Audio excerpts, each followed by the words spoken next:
Hi friend, आज हम लोग बात करने वाले हैं हस्बैंड एंड वाइफ के बीच में जो मतभेद होता है उसका एक मेन रीजन जो होता है वो होता है अपने से बड़े खानदान में शादी हो जाना।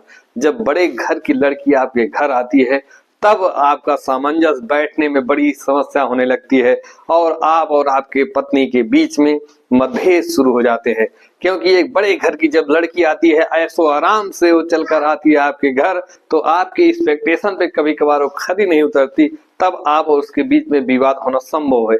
क्योंकि वह सुख सुविधाओं को भोग कर आई हुई आपके घर में है और आपके जब घर में पहुंचती है तो उस प्रकार की सुविधा आप उसको नहीं दे पाते हैं, तब उसके अंदर में सामंजस्य नहीं बैठा पाती है।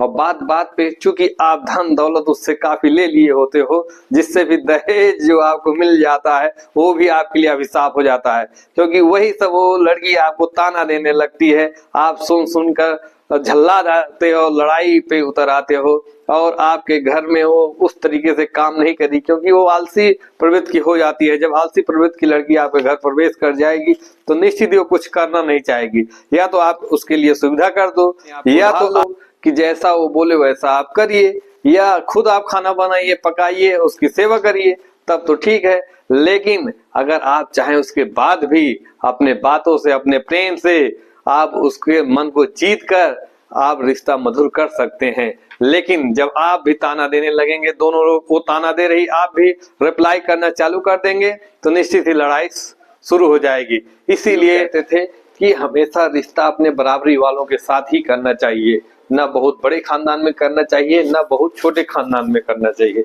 लेकिन बात हो रही है यदि बड़े खानदान की लड़की आपके घर आती है, उसको एडजस्ट करने में क्या क्या दिक्कत आती है। पहली तो दिक्कत आती है जो सुख सुविधा लेकर आई हुई है, वहां पे जो उसको सुख था आपके घर में निश्चित ही नहीं रहेगा, वो सब चीजें नहीं रहेंगी। हालांकि बहुत सी चीजें हो जाएंगी लेकिन तब भी नहीं रहेंगी। लेकिन उसके मन में एक चीज और भी आ जाता है, जब आपके घर आती है उसको ये एहसास हमेशा रहता है कि मैं इनसे बड़े खानदान की हूँ। वही चीज जब आपको एहसास कराने लगती है तो आपका मन द्रवित होता है और आप दोनों के बीच में मतभेद होने लगता है।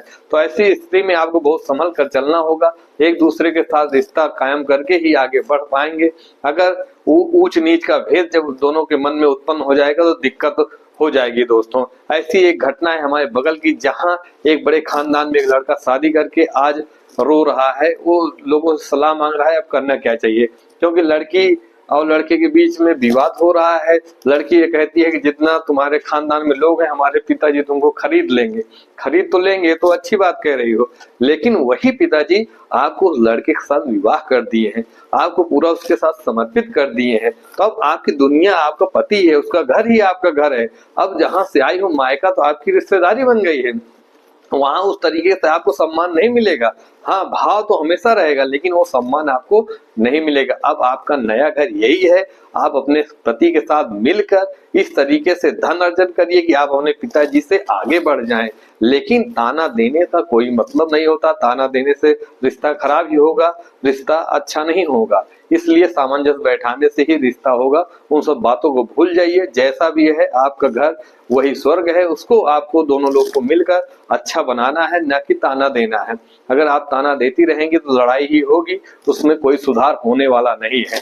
लेकिन आपके पिताजी जब इनको आपको दे दिए हैं तो उनसे बड़ा धन उनके पास कुछ नहीं था। जब वो धन जब ये लड़का प्राप्त कर चुका है तो लड़का आपका पति परमेश्वर बन गया है। जब पति परमेश्वर बन गया है, परमेश्वर से बड़ा इस दुनिया में कोई चीज होती ही नहीं है। तो उस परमेश्वर को आपको खुश रखना है, उस परमेश्वर को न आपके पिताजी खरीद पाएंगे न कोई खरीद पाएगा। इसलिए मन से ये बात निकाल दीजिए, जैसा भी है वही इंसान आपका पति है और वही इंसान ही आपको पालेगा, पोसेगा, आगे बढ़ाएगा। दोनों लोग मिलकर रहोगे तो ये ज्यादा बढ़िया रहेगा और एक दूसरे का सम्मान भी बढ़ेगा। घर में विवाद, बड़े खानदान हो या छोटा खानदान हो, रिश्तों में खानदान नहीं देखा जाता, रिश्तों में प्यार देखा जाता है, आपसी सामंजस्य देखा जाता है, एक दूसरे के प्रति रिस्पेक्ट देखी जाती है, ना कि पैसों से किसी की तुलना होती है। पैसा हाथ का मैल होता है, कभी आएगा कभी जाएगा।